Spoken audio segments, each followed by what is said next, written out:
Next, we will begin studying Confucius's Analects, a classic text that holds a central place in Chinese philosophy and education. We are now discussing the second chapter, Wei Zheng, on government, which presents Confucius's core political ideas.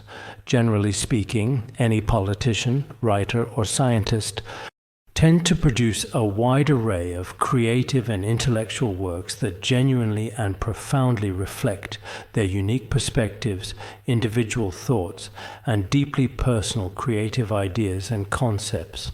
This particular chapter primarily discusses in detail about some of Confucius's insightful and influential scattered thoughts on the intricate art of governing a country during that specific historical period, which are essentially fragments and foundational elements of his profound and enduring philosophy. From this we can see that Confucius was indeed a profound and influential sage who lived more than 2,500 years ago, but his enduring and impactful ideas are still being studied today in the 21st century. This is quite rare. Generally speaking, in the world, no matter which country a politician comes from, while they are in office, they are expected to uphold certain standards and responsibilities. They will definitely present some of their truly fresh and insightful perspectives, innovative ideas, fundamental principles for effectively governing the country, and so on. But generally speaking, after these individuals have departed from the scene, it is typically observed that, following a considerable passage of time, their profound influence and impact on society gradually diminishes and eventually fades away. This phenomenon holds true even for people of our current age and generation. Basically, over the entire course of a lifetime, we have truly seen some of the world's most famous and influential politicians of their time.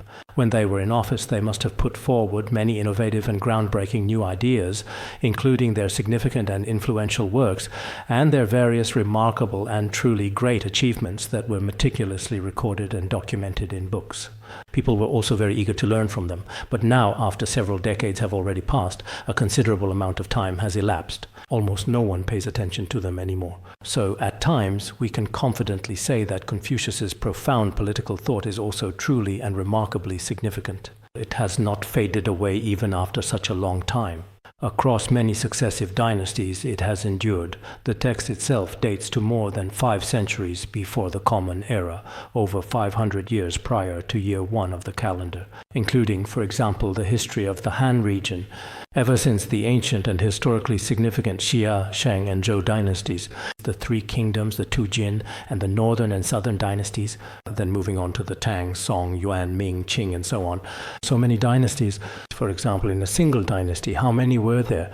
10 kings, dozens of powerful kings would emerge amidst so many significant ups and downs. It has not degenerated in any way, and even today we can still fully and comprehensively explain its profound ideas. It possesses a certain remarkably strong and enduring vitality. This, as the name itself suggests, should be quite clear to everyone. In fact, the Analects of Confucius can be compared with several other famous collections of wise sayings and maxims. They are also very quite alike. For example, the I Ching and the Tao Te Ching are both significant texts. Especially the Tao Te Ching, it is said that by the profound influence of rulers and different political ideologies from various dynasties, it is said to have been revised over 300 times. There are such claims as well.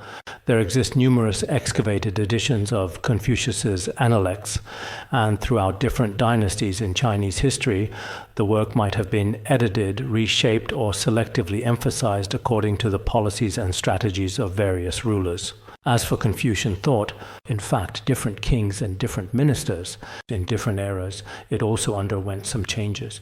Of course, perhaps the observed changes were not particularly significant or impactful in their overall scope. It is said that some dedicated scholars, when comparing the various historical texts, they found that many different versions had noticeable and distinct differences in their precise wording and phrasing. Because in places like the Han region, in reality, the political ideologies of many various long-standing historical dynasties and the social conditions were completely different. Sometimes things were relatively open-minded. For example, during the reigns of many emperors in the Tang dynasty, it was considered quite open. Then during the Song dynasty, especially in the Song dynasty. History records that there were many instances of particularly conservative or perhaps even rather unique and distinctive ideas, including the women among all the people of the country at that particular historical time. Their feet had to be very tightly bound and made extremely small. This painful practice was known as foot binding. When we were much younger, we also saw some elderly people who had experienced this tradition. They did it to prevent their feet from growing, and used all kinds of tightly wrapped cloth to carefully keep their delicate feet from growing and developing as they were still very small. When they walked, from our modern perspective today, it was a truly remarkable sight to behold. They looked like people with disabilities, very pitiful. But for people living at that particular time, this was also widely considered a distinct kind of profound beauty. When they observed those remarkably small feet, many individuals genuinely felt this was indeed the ultimate and most exquisite sign of a truly beautiful woman. There were many such things in history, depending on the ideology of the rulers. People's standards, whether in terms of aesthetics or their approach to learning, or even their fundamental values, underwent truly significant changes. Because of this, when we carefully study Confucius's profound thought in the contemporary world today, on one hand, some people might truly wonder what specifically is there for a Buddhist to say about Confucian thought. It's a very rigid and inflexible way of thinking. It's seen as stiff and unyielding. That's how some people view it. Some people think it's fine for everyone to study it a bit, because whether it's the five sciences or non-Buddhist teachings, they can all be studied. There's this kind of perspective as well. But regardless of all that, actually, it's very necessary for us to learn more, to gain knowledge of various different cultures. When everyone studies Confucian thought and the Analects, you can also not just look at the verses or the original text, but also delve deeper into their profound meanings, and also carefully read through some of its other insightful commentaries. From what I have personally observed and seen, Master Uyi's commentary is a little bit archaic in its style, but it still possesses considerable and profound depth. Some of his interpretations are quite profound. As for Xianmu, he begins with a scholarly analysis and then offers a plain language exposition titled New Explanations of the Analects. Likewise, Master Nan Huaiqin provides lucid, approachable commentaries that open the text to contemporary readers for modern life as well, who wrote works like Alternative Readings of the Analects, among others. When I first actually started teaching here at this institution, I really wanted to study it thoroughly, so I have downloaded more than 30 comprehensive books about the Analects. But now, I just don't have that much time to read them all. Still, whenever I do actually read them, it's always very rewarding. This is because many scholars, you see, have different interpretations of the Analects, and their understandings also vary. Actually, when it comes to classical Chinese, everyone should know that some of the content in here can be explained in various different and comprehensive ways. As for those individuals mentioned earlier, such as the esteemed Master Oyi, he was indeed a truly remarkable and highly influential Buddhist master. He was an authority on the entire Buddhist canon. Wasn't he the one who wrote A Guide to Reading the Buddhist Canon? He went through the entire Buddhist canon and provided introductions to it. Moreover, he wrote commentaries and annotations on many of the major scriptures. So, just like some Buddhists in mainland China in the past, they also studied and thoroughly researched these works. As long as you study the Analects, I believe it won't be harmful to your mind. Because as we carefully read through it, everyone should also be fully aware that the Analects, in many respects, is a significant work. Its overall philosophy is quite flexible and adaptable, and not so rigid. Moreover, it contains a certain depth of meaning. If you take the time to explain it gradually, I wouldn't dare say it's on the same level as the Buddhist scriptures, but at the very least, the thoughts of the ancients may far surpass the often superficial and restless writings that are prevalent in the contemporary literary landscape today. In many significant and compelling ways, it is quite remarkably interesting and profoundly insightful. So when we carefully and thoughtfully read it, we might need to consult various different books for proper interpretation, and not just solely rely on a single person's explanation or perspective. Or if only one person provides a single interpretation, then the understanding is often incomplete and frequently lacks true inclusiveness. We should always look through many more diverse sources, because now, in this modern internet age, I find it is indeed very convenient and easily accessible. I see that nowadays you all, including the extensive commentaries on the Udana Sutra, which many people diligently read and refer to the annotations, and everyone widely uses these valuable resources. But when it comes to the Analects, many people haven't read them. If only one or two people read a single commentary, that's not enough. There are actually a great many commentaries on it. There are different ones, including some politicians from the past. When politicians interpret the Analects, they do so entirely from the perspective of rulers. They begin to explain it from their own status. In the past, there was also a saying, Confucianism on the outside, legalism on the inside. It seems that many rulers outwardly adopted Confucian thought, emphasizing morality, character, and filial piety. But internally, they completely relied on legalist principles from among the various schools of thought. As for legalism, even when selecting people, as long as they are obedient, that's enough. And these people are prone to doing bad things. But as long as they follow orders from above, those below will commit all kinds of evil. They don't necessarily choose what we would call good people, those with morality, filial piety, and proper upbringing. Not necessarily. As long as someone is wholeheartedly obedient to the ruler, that kind of person will be heavily utilized in his following work. So, some of the ideas of legalism in general, it's not what we usually talk about, like in Mahayana Buddhism, where there is altruism and the bodhicitta mind, or like what is described in other schools of thought, where there is genuine care and sincerity towards the common people. They don't look for people good. Then what do they look for? If the common people rebel, if the people go against you, then what will you do about it? Then you will stop at absolutely nothing to completely eradicate them. There is this profound idea of entirely eliminating the problem at its very root, or you will most definitely suppress them. So, in some of its core ideas, rulers have always regarded it sometimes as a political tool to interpret things. And sometimes it serves as a kind of moral literature. Within its pages, there are also some profound cultural meanings and significant implications, some significant moral aspects, and various political ideas as well. Politicians frequently use it to effectively maintain their own established regimes and meticulously study it for that specific purpose. Some individuals might, including some Buddhists when they interpret it, use another kind of philosophy to explain it. So I think as we carefully study the Analects this time, we will gain a deeper understanding. I'm not sure how well everyone is learning it, but when it comes to the classical texts that have been recorded, maybe we don't remember them very well. In the past, in some of our middle school and elementary school classes, there were also parts of the Analects included in the curriculum, more or less just a few phrases here and there. At that time, many teachers, especially those individuals who were truly good at classical Chinese literature and language, would usually rely on their memory every day, reciting and explaining at the same time, comprehensively and clearly. I've also had teachers like that. When they taught, students really felt at ease and basically didn't need to look at their books. The teacher would just walk back and forth at the front, lecturing as they went. When we encounter these kinds of teachers now, these truly impressive ones with such knowledge in their minds, there are also some teachers who teach the same course every year, and it's always only this one single book.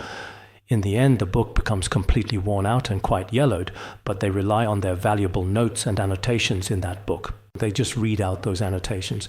They don't actually explain the true and real meaning behind them at all. For example, if I'm currently in the third year of middle school and I'm learning about this, every year when they teach the third year class, they just read through it like this again. All they do is read it out loud. They just recite the annotations below the text. Although in our course on the Analects, we don't have a complete version of the Analects, there are still some individual and insightful words in the middle, which are quite valuable, and some individual meanings as well.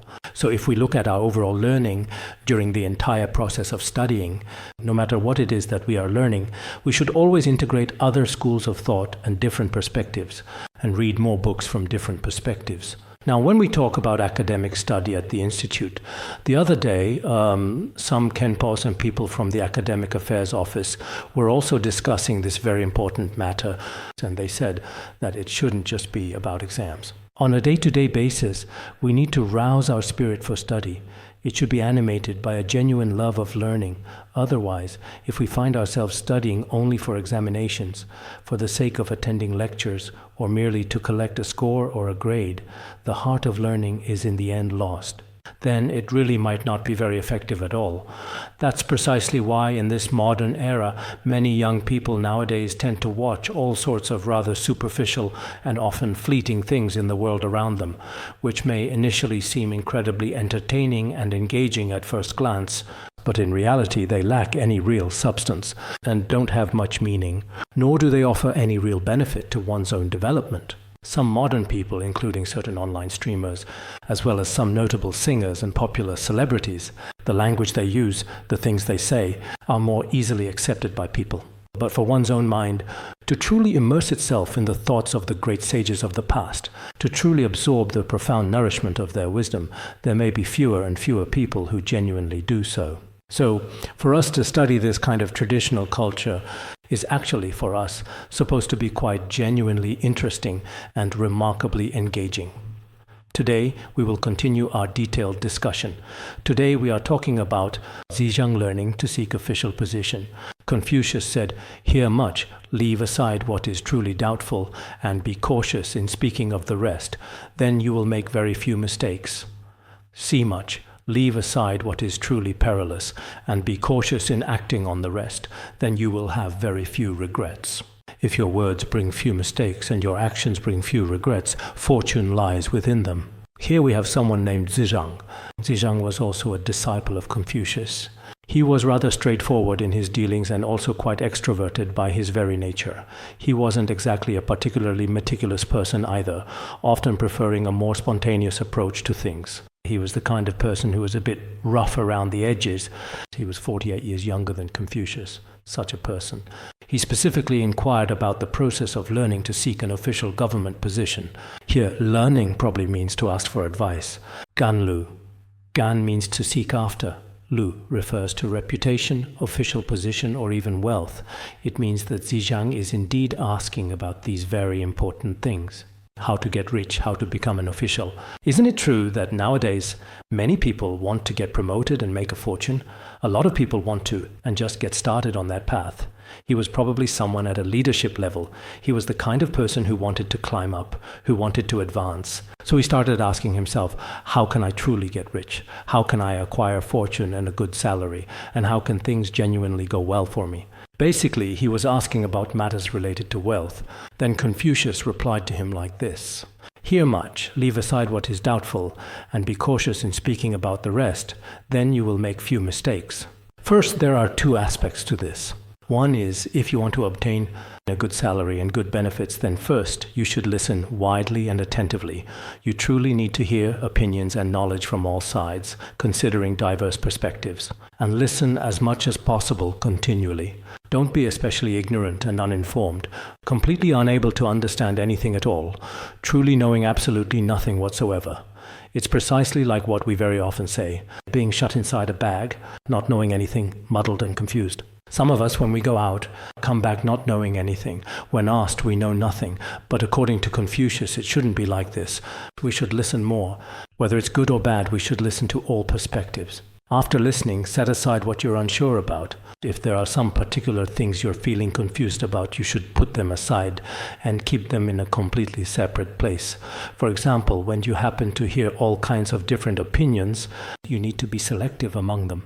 If there are some things that are rather confusing, and you're not sure if they're true or not, set them aside. Then for those things you're not confused about, the ones you find more reliable and trustworthy, you can speak up about them.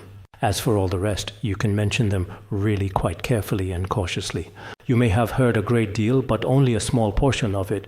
Do not just talk about absolutely everything you have heard and continue going on and on about it endlessly. Others might not respect you for that, because what you heard lacks proper discernment and careful selection, you know. Some of us really are like this, just simply blabbering on and on without any real in-depth analysis at all. As soon as we hear something, we start talking about it right away. This isn't good. You need to listen to a lot of things, and after you've heard them all, keep some of it to yourself, set it aside, and share some of it very carefully and cautiously. If you do this, you'll make fewer mistakes. Fewer means very little, and mistakes means you won't make many errors. This way you won't have many significant faults or missed valuable opportunities. This is in terms of what you hear. Then, as for seeing more, when it comes to seeing more in this society, you really need to witness a lot of important things. You should observe more things. Don't go through life with your eyes closed, knowing nothing. I think Confucius meant that we should listen widely and learn broadly. Unless you're someone who is in seclusion every day, people in seclusion don't need to go around asking about everything. But for everyone else, you should listen and observe more. After that, you need to be cautious and discerning. As for being cautious and discerning, those things that aren't suitable should be set aside for now. You may see a lot of things, but if you feel that some things aren't really suitable for you to do or aren't really applicable, just put those aside just for a moment. As for the ones that are more suitable, you should proceed with caution regarding the rest. When it comes to proceeding with utmost caution, you should be exceptionally careful and act very prudently and thoughtfully with all the remaining important matters that require your immediate attention. Except for those you set aside earlier, the ones that are not easy to handle, you should start handling these matters with great care. In this way, you will have few regrets. If you do things this way, you won't have regrets. Even if you do, it will be very rare, almost never. In short, always speak with few faults and always act with few regrets. Do not use too many words. You must be extremely careful and very cautious. If you consistently do this, you will not make any mistakes. This is because trouble often originates from the mouth. If you talk too much, it will cause a lot of trouble later. And as for acting with few regrets, if you are careful in your actions, you won't have many things to regret. Your fortune lies within this. Fortune refers to your wealth, your blessings and prosperity. All of these are found within this approach. If you want to become an official, it's often best to listen more attentively, but do not necessarily say everything you hear. Observe more closely, but do not always act on everything you see. Aren't we talking about the chapter on vigilance now? This idea is quite similar to what we're discussing. You also need to be mindful of what you say. Protect your speech with right knowledge and right mindfulness. It's just that the terminology is different. You shouldn't just simply and readily say everything that you truly see and hear. Don't reveal everything. Otherwise, if you say everything, it's not a good thing. When you do things, you also need to discern what should and shouldn't be done. Otherwise, when you see something, a lot of young people nowadays are like this. They're very impulsive. When they see something, they act on it almost immediately without any hesitation. But if you act right away, sometimes it might be a bit more efficient and you can get things done. But in some cases, if you act like this, you'll end up regretting it in the end. Many people, no matter what they're doing now, whether it's making investments or when applying for official positions, they really get especially excited about a lot of different things. They want to get them done in a very short time. But actually, that's not entirely reasonable either. So, being mindful of your speech is also very important. Mypham Rinpoche, in his Advice on the Rules of Conduct for Kings, once said that sometimes remaining silent does not accomplish things, while at other times silence can indeed get things done. If one does not understand the proper measure of when to act or not act, when to speak or remain silent, and simply speaks recklessly and carelessly, then many significant faults and various problems will inevitably arise. Therefore, we clearly see that mastering the profound sense of propriety and carefully reading the intricate situation, these are indeed ancient words from our ancestors, and they were especially highly valued and cherished. Therefore, generally speaking, we should always be cautious in our words and actions and consider their potential impact. Master Aoyi, in other places, also often spoke about being careful with words and actions. To be cautious in speech means to speak with care. To be truly prudent in action means to pay careful attention not only to what we say, but also to what we actually do, because in this way one can protect oneself wisely.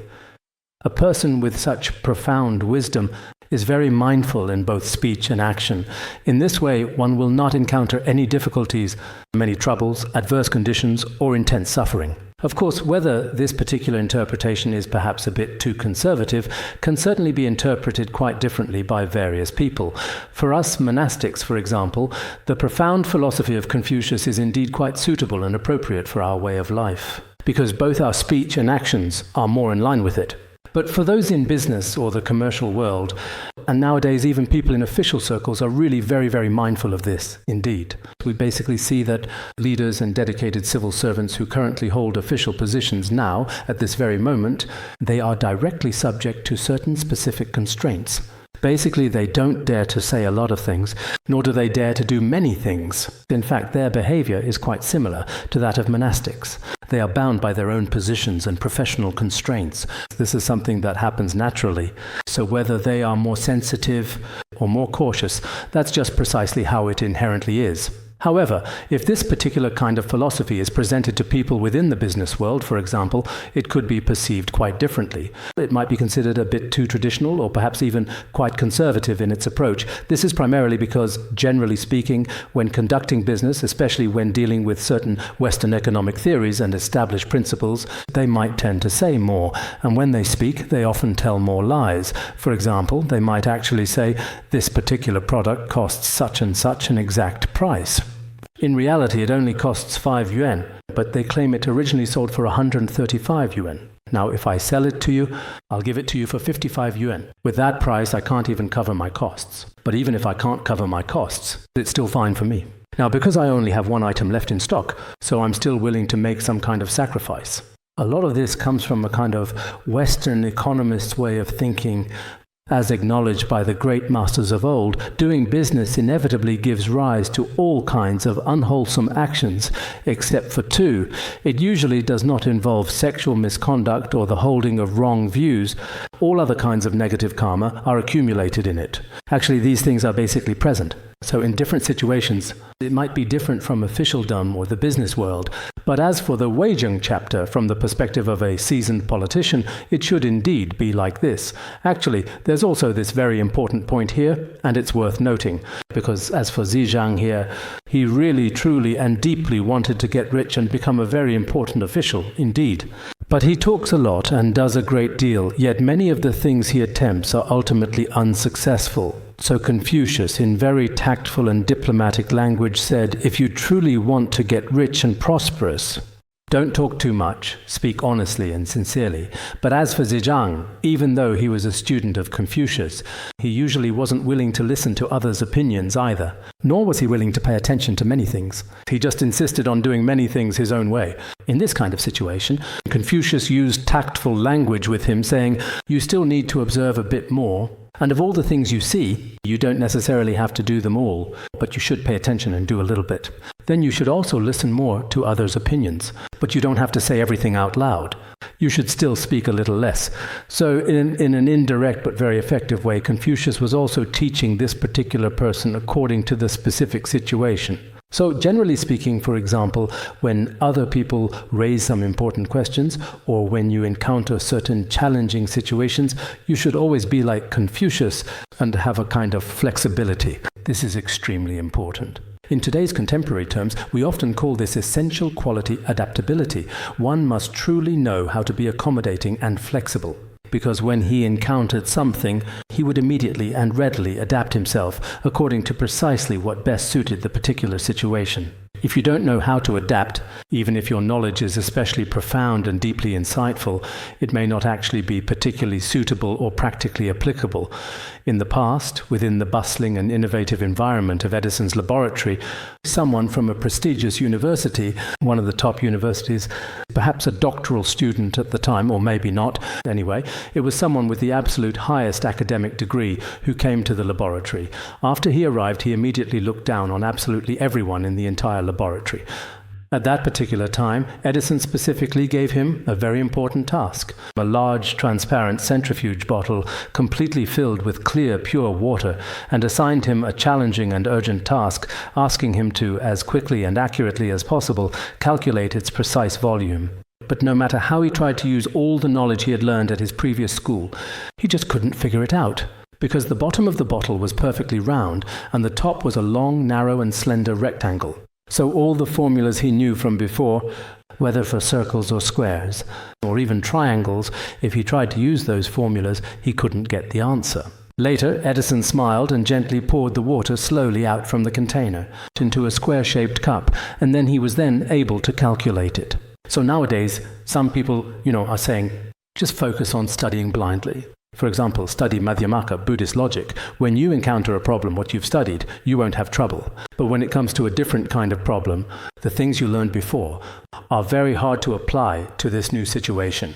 There's also an old story about two brothers who sold all kinds of beautiful handcrafted clay pots.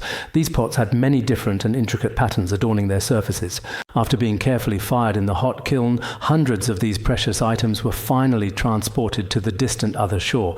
They then took a small boat to cross the wide river, but suddenly a fierce, powerful wind and incredibly huge, tumultuous waves violently arose on the river. As soon as the small boat started rocking violently, all the fragile clay pots inside were completely destroyed. The older brother was utterly heartbroken and kept crying and crying uncontrollably. The younger brother started thinking of a solution. Was there a way to adapt or to find an alternative? Then he went down to the dock and out to the market outside. He saw that there were a great number of works of art in the market. Then he said, "Don't be sad. We have a viable solution. Let's take all the broken pieces of those pots and then break them up even further with various other tools. Each small piece still has some patterns on it, even if some are incomplete." Then they took these pieces to the market. They sold them as intricate handicrafts, and as a direct result of their efforts, they made a substantial amount of money. So perhaps for us human beings, life is simply this one predetermined path. What you learned before has always been applied to this area, but sometimes it just doesn't work here. Just like the Edison student earlier, in your life, there are many variables, many changes. With these changes, what you originally learned, whether it's logic, the Analects, or the precepts, when you truly and genuinely need it, knowing precisely how to effectively use it is extremely important. So as for Confucius, when he encountered different people, he would respond based on that person's character, interests, and pursuits. He would answer them right away. As for his considered answers, he would always provide them. On one hand, the person asking the question would also benefit. If I originally wanted to get rich, then indeed it's like this. In terms of meaning, someone who truly wants to get rich or needs to become an official needs to have these moral qualities. If they have these, it's very likely that now they have an opportunity for advancement. There's another meaning as well. Nowadays, aren't there a lot of people, I've met many, including some prominent officials and influential leaders, who often, during casual conversations after their meals and at various social gatherings, talk about how someone got promoted or achieved something, how much someone's public fund has actually received, or what someone's base salary truly is. They continue talking like this. But if you really want to achieve some significant advancement in your career or life, this kind of approach might appear beneficial to you. However, in human life, some of the things we are not always the result of fully ripened causes and conditions. They may not arise from complete and proper karmic factors. As the ancients would say, it's about fate, luck, feng shui, and also techniques. There are many different factors involved. Mainly, as the ancients often said, whether my fate includes becoming an official or not. Even if your fate does include it, what about your luck? Is your luck good during this particular period of time? How is your personal feng shui? How is your extensive knowledge and education? Many of us often think and consider, if I just have the knowledge, that's enough. I also have good grades and I study well. But if you don't have this luck, if you don't have fate, conditions, if you don't have a rising of causes, then no matter how well you study, you still might not have this opportunity. So in this life, we can't just solely use a single thing to make a judgment, whether it's about ourselves or about the other things. In Buddhism, in the Abhidharmakosha, is said, white karma, black karma, and mixed karma. Within this mixed karma, there are many complexities. It also includes karma that leads and completes. All kinds of karma are truly intertwined together. If we just look at one particular thing at this time, like thinking my knowledge is quite good, or I look good, or I'm very strong, and rely on just one thing. Even being full of confidence in ourselves is not necessarily enough. So causes and conditions are extremely complex. That's why the Buddha often spoke about the complexity of causes and conditions. This is the reason.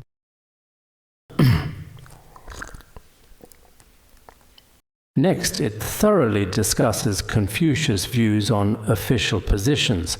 And then, following that, Duke Ai thoughtfully asked, what should be done so that the people will obey? Confucius replied, if you promote the upright and place them above the crooked, then the people will obey. If you promote the crooked and place them above the upright, then the people will not obey. This is referring to Duke Ai, who was the ruler of the ancient state of Lu. His position was equivalent to that of a king within their societal structure. Historical records indicate that he governed the state of Lu for an extensive period, approximately 27 years or so, demonstrating a considerable tenure as its sovereign leader. After all, he was their ruler, the highest authority in the land, so it's only natural that he would feel deeply concerned. He wanted people to be very obedient and respectful toward him. This is his purpose. He asked Confucius, "What should I do so that the people, the common folk, will obey me and listen to what I say?" This is the typical mindset of a ruler. Having people who listen is very important, and it's not just rulers. Even for any leader in charge, they also place great importance on having their subordinates listen to them. For many people, when it comes to their subordinates, obedient people are considered good people. Those who are not obedient are seen as bad people. But actually, this is a very simplistic view. It's not always right to be completely obedient either. At that time, Duke Ai specifically asked Confucius how he could make the people show him due respect. He might not have explicitly said, "toward me," specifically, but he certainly meant that the people should be genuinely respectful. He wanted the people to truly respect and deeply obey the ruler, the monarch. He was asking what precisely should be done to effectively achieve this significant goal. Confucius thoughtfully replied, "Here, Confucius." Because this was a form of respectful address in ancient times, he replied with a phrase that was equivalent to our use of "you" in a respectful way. It was a way of showing respect, because everyone else was considered below Confucius. Confucius was on equal footing with the ruler. So he didn't say anything more. After all, the ruler was the one in the higher position. Although in terms of knowledge, Confucius was probably superior. In terms of power, Duke Ai certainly held more authority. So he consistently used a very respectful and deeply reverent tone toward him, showing great deference. He answered him in this way. When he responded, "If you promote the crooked and place them above the upright, then the people will not submit." Here, a promote means, in our modern language, to promote or appoint someone. Upright here refers to someone who is honest and straightforward. A relatively fair and upright person. The word tuo in the phrase "place them above the upright" means to arrange or assign. Assign what? Assign the crooked. The crooked here refers to those people tend to be cunning or deceitful by nature. What this means is that if a good person is appointed to a position above someone who is corrupt or dishonest, be the leader of these cunning and deceitful people, then the people will not truly and willingly obey, because if the ruler, their subjects, is especially just, fair and upright, truly a good and virtuous person, even if some of the individuals below are not entirely upright in their thinking, or their behavior is not entirely proper, or they are somewhat crooked and cunning in their ways, even these kinds of people will still be obedient. This is because those above them are still very wise and discerning, very capable, so people will naturally and readily obey. On the other hand, if you promote the crooked and place them significantly above the upright, if you appoint, what does that truly mean? If you promote people who are extremely foolish, or crooked people, those who are not upright or those who are not honest, if you make an upright person a leader and put them above honest, upright, common people, then the people will not obey. The point is, if a good person becomes a leader, the common people will all obey. But if a truly bad person becomes a leader, then what happens? Since the common people are good, they will definitely not obey. So when it truly comes to very carefully choosing the right people, you must choose someone who is relatively good. Otherwise, if you do not make a truly good and well-considered choice, you will most certainly and inevitably encounter all sorts of difficulties, challenges, and various kinds of unfortunate disasters. This is because people, generally speaking, as the ancient philosopher Mencius wisely stated, believe in and are best convinced by reason and logical argumentation. If you rely on reason to convince, their hearts won't truly accept it. But if you truly convince people with genuine virtue, their hearts will undoubtedly accept it. There is indeed a very significant difference between convincing with mere reason and convincing with profound virtue. So here, if a country's ruler or its esteemed leader, from the perspective of modern business management or from the perspective of team management, we need to select people, especially the first main person in charge. We must choose carefully. If this choice is made well, then all the various complex groups of people below. You should be able to manage it quite well. If we do not choose the right leaders, then actually, whether it's a country, a family, or a team, it's really the same. If the leader is not chosen well, no matter how many people are under them, everything will be ruined. It's really frightening. People could have been living very well to begin with. But if the chosen leader is not selected well, for example, in a family, if the head of the household is always going to places that are not proper or suitable or unseemly, and just wasting time every day, the family will fall apart. It's the same for teams and the same for countries. The rules are exactly the same all over the world. So here, Confucius is also being rather tactful and quite subtle in his meaning. That is to say, regarding this Duke Ai as a ruler of the state of Lu. In fact, he himself was not particularly good in some ways, even though he held power for a long time. But whether it was due to his karma or his aspirations, sometimes bad people just don't get removed. And this kind of situation does happen. This phenomenon also frequently occurs within some teams. So Confucius is very tactfully expressing the profound idea that a leader must fundamentally be an upright and genuinely good person. If the leader is a bad person, the people below will definitely not accept it. And they might actively resist or even openly rebel. There will be a great deal of trouble as a direct result of this situation. So you must pay close attention to this. When you are selecting people, when you are promoting those around you, you must be extremely careful and vigilant. Take Emperor Xuanzong of the Tang dynasty for a compelling example, when he was a bit younger and still developing his leadership, or when he had just come to power and was establishing his authority. The people around him were said to be quite outstanding. That's why there was the flourishing era of Kaiyuan. At that time in the Tang dynasty, whether it was the economy, politics, or religion, everything was especially prosperous. It was the most glorious period. Later, some people said it was because of the renowned Yang Guifei. Some people say there were various reasons. He frequently indulged himself in excessive drinking and sensual pleasures, neglecting state affairs. As a result, the Tang dynasty began its downward spiral. It steadily declined in strength, stability, and influence, until eventually the entire national destiny began to deteriorate and collapse. So some people analyze that this was also because Emperor Xuanzong of Tang, toward the later part of his reign, did not choose the absolutely right people to be around him at all times. Because of this, many changes occurred. If a leader is surrounded every day by people who only say good things to him, and apart from that, have no independent thinking, and no one with a truly real strategic vision, it's very much difficult to achieve. On the other hand, some people in your immediate vicinity around you, if they have wisdom in the Lushi Chunkyu, when recommending people from outside, do not avoid enemies. When recommending people from within, do not avoid sons. When we select people, if someone is truly capable, even if someone is an enemy on the outside, if this person is capable, they can be made your assistant or put in charge. If they're good enough, you could even treat them like family. It's also quite acceptable to appoint them to very relatively important positions. Consider the historical figure of Wu Zetian, for example. Wu Zetian was, in the entire long and extensive history of the Han Chinese people, spanning well over 2,000 years, the singular and only female emperor. She was truly the only one to achieve such a position. She was indeed a very formidable and powerful figure. Later on, it seems that a family very close to her was completely and utterly wiped out. Sometimes in movies about the legendary Empress Wu Zetian, her story is depicted in various ways. Some portrayals show her as very cruel. But sometimes you see that she also wrote the Avatamsaka Sutra. The verse of exhortation that we recite every day was written by her, and it's actually quite good. But at that time, there was a young girl from her enemy's family. This girl was really quite clever. Once, Wu Zetian summoned her. Originally, that little girl, because her entire family had already been destroyed by Wu Zetian, she really wanted to take revenge.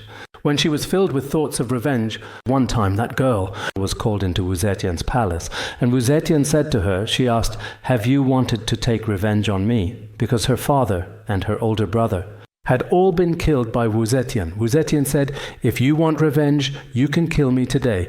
Then she handed her a sword, either a sword or a long blade. Wu Zetian continued, "If you don't want to do that, I can make you one of my," basically like a secretary at that time. "You can absolutely be my personal assistant." Later, it seemed that the girl had completely figured things out. Even though her father and the others were killed by Wu Zetian, she made a vow to stay by Wu Zetian's side from then on. In this way, many of Wu Zetian's political affairs. Later, this woman also became very capable. She was originally Wu Zetian's enemy. But if an enemy is talented, she can still be put to use. It depends on whether the person is useful, regardless of whether they're an enemy or a relative. As long as they are capable and are very loyal to the ruler, they can be employed. But today, for many of us, that's not the case. We don't look at a person's abilities. We don't look at their wisdom. We don't value their talent. We care about whether they're good to us or not. If someone treats us well, even if they lack wisdom or nothing, especially those who speak to you only on the surface, flatter and fawn you, and are often used and relied upon, then in the end, this ruler actually will also end up suffering himself. He will be slandered by many others. These kinds of situations do indeed occur. So when it comes to employing people, this is one of Confucius's fundamental principles, and it's also a valuable lesson in political science and effective management. Nowadays, many people, including those of us in a small group, even when we truly need to choose a leader from among 7 or 8 people, the absolute key is whether you make the right choice. If you choose well, the team will certainly function smoothly in the future. But if you don't choose well, it can really become a big problem. And when it comes time to replace someone, if there's no set time frame, there's nothing you can do. That's why when it comes to selecting people, the ancients really had a lot of wisdom. They didn't blindly favor someone who treated them well, even if a person had no abilities, no talent. If such a person were chosen, there would always be many people. Even in today's modern democracies, it's precisely the same situation. Some of their elected presidents, their prime ministers, when they are not chosen well, unfortunately, during their set term, whether it's 10 years or 5 years, people remain quite troubled. There are always calls for impeachment and demands for this and that, with frequent protests and demonstrations. Actually, in large countries, and even in small ones, it's just a smaller group. Confucius would still make selections if someone had to manage people. That person needed the wisdom to manage and leadership ability. Nowadays, people quite often talk a lot about leadership studies, and leadership is even a specialized field of study. So managing people and managing knowledge are completely and entirely different things. Yesterday, I joked with a Khenpo, a very respected spiritual teacher. Some of us might be able to teach the scriptures and give talks without any problem. But that doesn't mean we're good at managing people. Managing people is a management science. This is something the ancients had, I think their management science, including in Mifam Rinpoche's Advice to Kings, talks a lot about management, and it's really, really good. Many of the ideas are exactly the same as Confucius's, but within our own community, some people are very good at teaching, but not necessarily good at managing people, and not necessarily good at handling affairs. These are 2 different areas of knowledge. It's like our study of logic and our study of Abhidharma. It's like comparing 2 entirely separate systems, each with its own set of concepts and terminology. Now, moving forward, we come to another important disciple of Confucius, Ji Kangzi. You see? Ji Kangzi then brought up a question to the master. How can one effectively make the people respectful, loyal, and truly motivated? Confucius said, lead them with dignity and they will be respectful. Be filial and compassionate, and they will be loyal. Promote the good and teach those who lack ability, and they will be motivated. Actually, if there were no explanation, one wouldn't really know what a single word truly means, and it might be a little bit difficult to fully understand what is actually being said. Our Tibetan Buddhist canon, these are quite good. After finishing reciting them, we basically understand this ancient classical Chinese text. Now, maybe it's because our own level isn't high enough, but it seems even people in ancient times might not have fully understood it. If you explain it to him like this, Ji Kangzi seems to be a high-ranking official. He held very great power and a lot of authority, and his family's influence was also very truly significant indeed. At that time, he was one of the most powerful people in the state of Lu, something like a prime minister or a top minister. He asked Confucius, how can one make the people respectful, loyal, and motivated to do good? He said that the people should be respectful. Because he was a high-ranking official, he needed to be respected. It's the same with people. Whether the people below are respectful or not, if they're not respectful, they're immediately dismissed. We've heard that with some Khenpos. If they say something even slightly inappropriate, they're immediately replaced. This shows they haven't studied the Analects. It seems there was once a time when someone expressed themselves to him in a slightly inappropriate way and was disrespectful to him. he immediately replaced that person. That day, they said it might not necessarily be true. Maybe it was just one side of the story. If that's the case, then it's indeed not right either. Sometimes, even if someone is disrespectful, it's not a big deal. If you fire everyone who is disrespectful, then it becomes a bit troublesome. That's not acceptable. But as for Ji Kangzi, he was a prominent figure. He wanted the people to be respectful toward him. Whether the people are truly respectful to you or genuinely loyal to you, and the phrase inspired to improve means everyone is working especially hard and diligently to create a good atmosphere. Whenever everyone is putting in genuine effort together, there's a kind of energy that lifts people's spirits. How should I put it? It's like collective confidence. So in such cases, what can be done to strengthen or support that even further? The people are respectful to their ruler and the ministers, and they are loyal, sincere, and follow them honestly. They do not follow anyone else. Their allegiance is exclusively directed towards him. They serve him wholeheartedly. If they strive to comply with him, then what else can be done? Confucius once said, if you approach them with dignity, they will be respectful. So the very first issue he raises is, if you truly want respect, you must always approach them with dignity. As a leader, one's behavior must be steady and composed, not always rushing around, not acting frivolously or treating everything like a joke. Some people, seem to lack any clear sense of principle or conviction in how they conduct themselves. Just like in the discourses on the rules for rulers, the three kinds of dignity, body, speech, and mind, solemn and steady. If you lack steadiness, if you yourself are steady, then the people will definitely and profoundly respect you. This includes some revered lamas, wise Khenpos, compassionate Khenmos, or dedicated teachers, if they themselves are genuinely dignified and truly solemn in their demeanor. People will make offerings to them. They possess a kind of authority. Perhaps in the case of Ji Kangzi, he himself was not particularly dignified. Even though he had power, maybe he was always running around here and there, not particularly composed. It's possible. That's the first point. The second thing he asked about was Zhong and Quan. It's also possible to discuss Zhong, loyalty to principle, and Quan, flexible adaptation, together. But let's begin with Zhong first. So then, what is it that truly brings about depth and substance in a person? Filial piety and kindness are fundamental virtues. As for filial piety, it profoundly means showing deep respect and diligently serving one's parents within the home. Filial piety is the foundation of virtue. This is what is stated in the classic of filial piety. Filial piety is the root of all virtues. Kindness refers to showing compassion to those below you, such as your children and the weak. You must also show love and care to them. If you are respectful and filial to those above you and loving to those below you, then the people will naturally be loyal to you.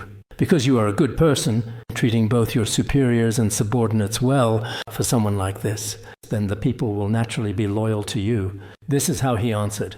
As for the third point just mentioned, promoting the good and teaching those who cannot, you need to select some people who are relatively virtuous, those who can guide others in goodness, and have them teach those who are unable to do so themselves. Those who are powerless or incapable, you should choose some of the better ones. Those who are moral and wise, and select them. Let them teach those below. Those who are weaker, more vulnerable, or pitiable, and have them frequently instruct these people. In this way you encourage them.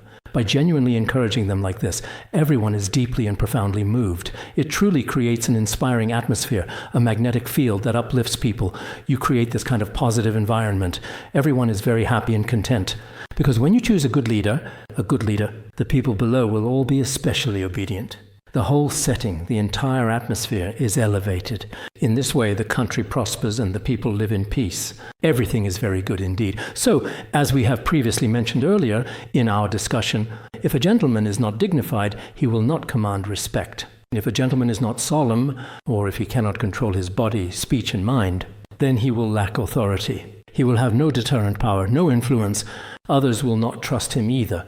But if a gentleman leads by example and pays very special attention to his body, speech, and mind, maintaining dignity, including a dignified physical presence, speaking with gravity, not speaking carelessly, and always with thoughtful consideration, and keeps a calm mind, not losing his temper one moment and being happy the next, or feeling pain and suffering in another moment, if that's the case, then this person will naturally possess the qualities of a leader.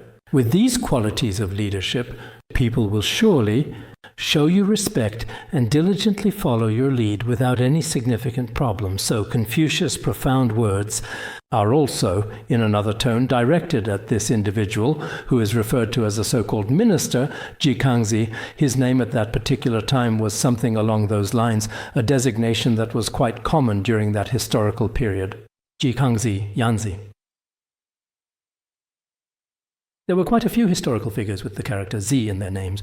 Even in Tibetan names nowadays, there are also some words that appear much more frequently. However, that is another issue entirely. Next, the text states, someone once approached Confucius and inquired, "Why is it that you do not choose to take up a position in government office?" Confucius replied, "The Book of Documents says, filial piety, truly filial piety, and harmony among brothers." This is also from the Wei Zheng chapter. Someone asked. As for someone asked, it doesn't specify who it was. It just simply states that there was a single person present. Or perhaps someone asked Confucius. Wei Kongzi just means asked Confucius. What did they ask Confucius? Why don't you take up government office? Zi refers to Confucius, and Si means why. So the question is, Confucius, why don't you enter into politics or take up official office? Why don't you become a government official? With all your knowledge and wisdom, why not take a secure, lifelong position, one of those so-called iron rice bowl jobs with a guaranteed salary every month? Is it that you can't pass the exam, or what? Some people even went so far as to criticize Confucius directly, asking him again and again, why don't you take the civil service exams? Why don't you enter government service with all your learning? In response, Confucius cited a passage from the Book of Documents and said, he quoted a classical reference, that should be from the 4 books among the 4 books and 5 classics. Is that indeed truly correct? In the 4 books it says, what is filial piety truly like? What is filial piety truly like? If you are truly filial to your parents, then that is very good. It means being truly filial to your own beloved parents, the only ones you should genuinely be filial to. You should also be respectfully filial to your elders, showing them proper deference. Be kind to your own brothers and sisters. Get along with them in unity and harmony. If you do this, it is as if you are already governing. So what exactly can this particular thing be called then? To govern means you are already participating in politics. It actually means that this person, in fact, maybe isn't very good to his own parents and siblings. He really, truly wanted to become a dedicated civil servant.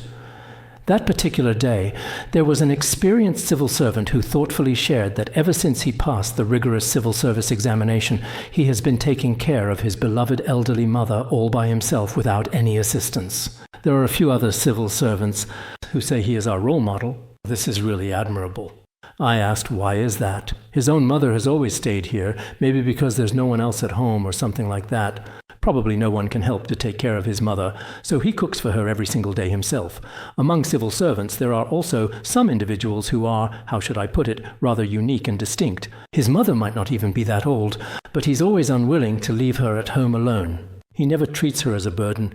They said all of us civil servants see him as our role model. Actually, even now, when it comes to filial piety towards parents, in their storehouse consciousness, they still regard it as a good thing. But whether people can truly do it or not, for many, it is quite hard to say. So, at that time, Confucius thoughtfully replied, in the 4 books, he said, what exactly is filial piety? Filial piety is simply being devoted to your own parents, and at the same time, being kind and friendly to your siblings at home, treating your family very well and being harmonious at home. In this way, it actually influences society. This is what it means to put it into governance, a form of governance. Participating in political affairs, governance. Confucius's answer. Being good to your parents, to your children, and to your siblings. In fact, I have already become a civil servant. I am already participating in governance. Why is this not considered governance? So why doesn't this count as governing or politics? It's because in this context, what he's primarily talking about is not administrative affairs, but rather certain aspects of society itself. Society is actually just one big interconnected family, Society is truly made up of many individuals, much like cells. Small families truly come together to form the very fabric of society. Many families make up society, and society becomes the nation. So the true participants in actually governing the country should truly be those who very much treat their own parents with a sense of respect and reverence. Foundation of the world lies in the nation. The nation's foundation is the family, and the family's foundation is the individual, as Mencius stated. The root of the world is truly mainly the nation, the core. And what truly is the root of the nation? The family. And the root of the family is the individual. So when Confucius answered him, he said, if you truly want to participate in politics, why don't you? Actually, when it genuinely comes to participating in politics, it is a significant and important endeavor. You treat your parents well, treat your brothers and sisters well. Already participating in politics, why isn't that political participation? Actually, I'm not sure if we've talked about this before, but at that time, Confucius, it seems that he started participating in politics when he was around 50 years old. He served as an official in the state of Lu or something like that. In today's contemporary terms, I think I may have mentioned this once before as well, he was basically the equivalent of the Minister of Justice. Or, to put it in more modern terms, he was like the Minister of Public Security or the Secretary of the Political and Legal Affairs Commission. He should have been the president of a court, the Chief Justice of the highest national court. At his peak, he probably held these three titles. Later, when he was approximately 55 years old, it seems he actually governed for about 5 years. After that, it seems the ruler above him was not very just or upright, so he ended up traveling around the various states. He either resigned from his position or something of that nature occurred. At that time, the way the country upheld the law was probably a bit different from how it is at the present moment. After that, he did not continue to hold any political office or position. So I think that at the time this question was being asked, perhaps he hadn't yet fully entered public office, but later on, he did spend a brief period working as a government official. But later on, he didn't know whether it was because he wasn't successful or for some other reason. But in any case, he didn't continue. So his insightful and well-considered ideas about governance here, in fact, as a truly dedicated and committed civil servant, nowadays, for a significant number of us, including many college students from various Tibetan areas, after they graduate, what is their sole goal? It's to pass the civil service exam.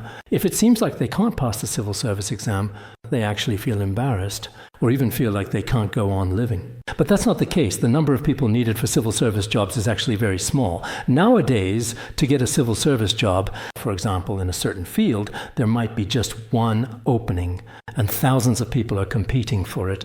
But actually, it's not necessarily the case. Of course, having the title and position of a civil servant is also very good. But if you have any other questions, skills in various areas, including technical skills or any other valuable expertise that you may possess, even if you don't have these, as long as you have some basic knowledge at least, you should still have a way out. So in today's contemporary society, there is an excessive and widespread desire for civil service jobs, which are often perceived as stable and secure career paths. If someone doesn't pass the exam, everyone truly thinks that the child in their family has indeed failed to get in, even if they've passed some other exams. For example, in the corporate business sector, it is, or for other positions with official quotas or other types of jobs, including dedicated teachers and experienced doctors, many people still don't really think that those are very stable and secure jobs. On one hand, we do understand the current reality and situation, and that many people might choose this kind of job because they feel it's more stable for themselves.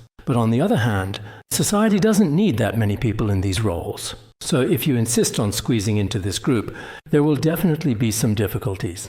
If you have the necessary ability, of course, you can certainly take the examination. That's totally and completely fine too. But if you don't possess the required ability, or if you have other ongoing studies or perhaps another demanding job, you should also cherish those opportunities. That might actually be better. So what Confucius meant was, it seems that if you just stay at home and live well and take exceptionally good care of your parents in actual reality, that's not much different from being deeply involved in politics.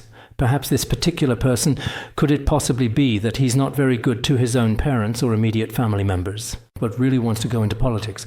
In that case, you should first resolve your own family issues. If your family problems aren't resolved, even if you go into politics in a short time, you might be forced to resign or get dismissed. That's a real possibility. So it is truly essential for you to be filial, as this is a very important and fundamental principle.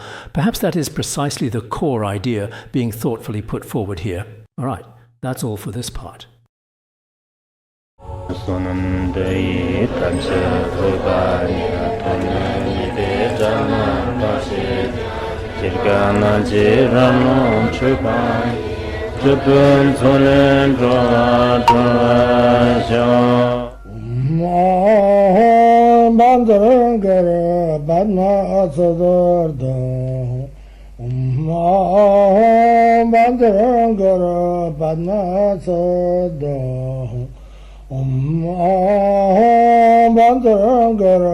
Bandara